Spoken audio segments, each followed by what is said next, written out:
Howdy, and welcome to Types of Pesticides. So what is a pesticide? What do you think of when you hear the word pesticide? Most people associate the term with a chemical that's used on a food plant or in food production to kill insects, but that's not always true. In reality, a pesticide is any chemical which is used by man to control any pests. These pests can include insects, plants diseases, fungus, weeds, nematodes, snails, slugs, etc. So what are insecticides? Chemicals that kill insects. And there are two types of insecticides we're going to discuss, broad spectrum and narrow spectrum.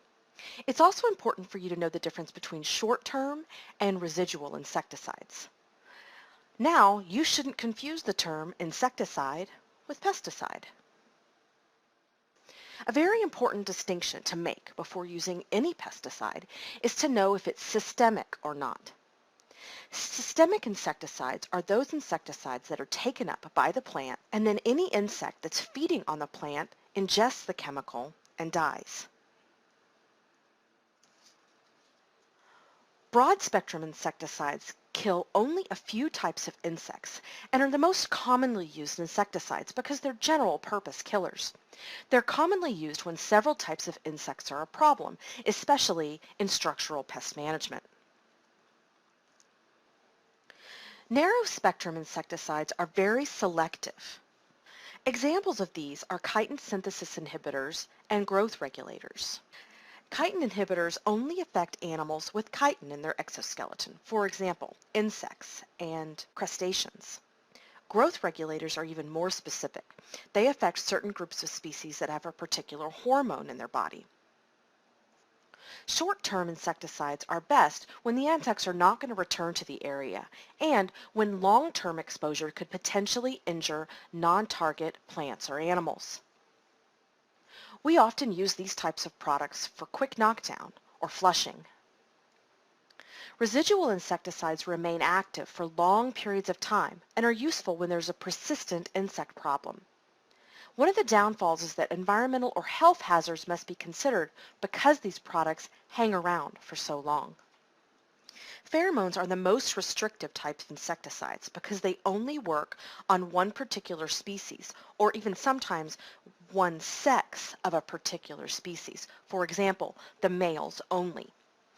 In nature, pheromones are chemicals that are produced by animals to use as signals, and synthetic pheromones mimic these natural chemicals and can be used to control these pest animals. There are three types of pheromones used for control. The first are aggregation pheromones. These attract many individuals together, and this is why you often see pests clumped together.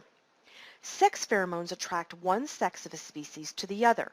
For example, a female might produce a sex pheromone that the male receives and is then attracted to the female. Trail pheromones are deposited by walking insects, most commonly associated with ants, so that others can follow. This is when you see ants following one behind another. Now we're going to discuss specific types of pesticides. The first are miticides and acaricides. These are chemicals used to control mites and ticks, and they usually must come in contact with the mites or ticks to be effective. These are very similar in action to insecticides and can often be used on insects and mites. Next is fungicides. These are chemicals used to control fungus, which usually causes mold, rots, or sometimes plant diseases. All fungicides work by coming into contact with the fungus because fungi can't swallow or walk across an area. And there are two types, protectants and eradicants. Protectants prevent disease from occurring, and eradicants cure disease or a fungal problem that currently exists. Herbicides are pesticides that are used to control unwanted plants. These chemicals are a bit different from other pesticides because they're used to slow the growth of plants rather than protect them. Some herbicides kill all plants while others control only certain ones. We call this selective versus non-selective.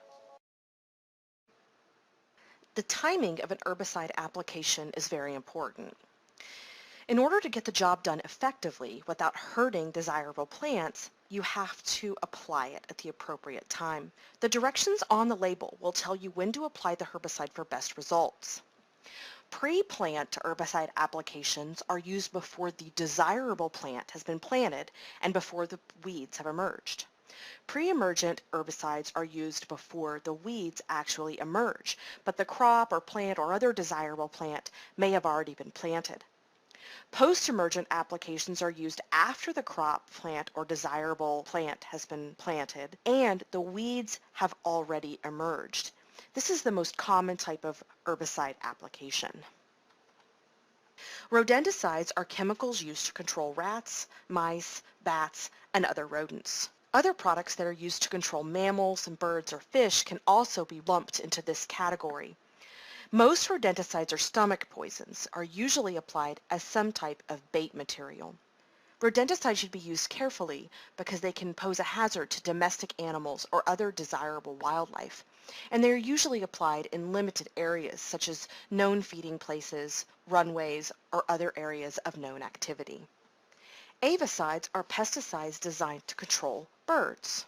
Some avicides cause birds to have distress reactions and flop around and scare the rest of the flock. Other avicides actually kill the birds or maybe sterilize them.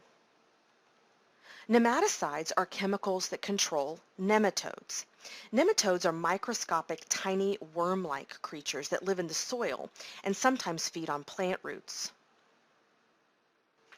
Molluscicides control snails and slugs. And usually these products must be consumed by the snails or the slugs to be effective. Baits are the most commonly used molluscicides. Growth regulators and harvest aids are pesticides used to regulate the normal growth of plant tissue. They can either speed up or slow plant growth as needed. Harvest aids such as defoliants and desiccants can cause the leaves of the plant to drop off but doesn't actually kill the plant. Desiccants actually draw moisture from the plant. All of these are used to help harvest crops produced by these plants. A repellent is a pesticide that makes a site unattractive to a target pest. Repellents can come in many forms, from aerosols to dusts to products applied to clothing or skin. They can affect the senses of the pest, such as taste, smell, or touch. Be sure you understand how the pesticide you're using works and what pest it's designed to control before you apply it. It'll be most effective that way. Thanks for watching.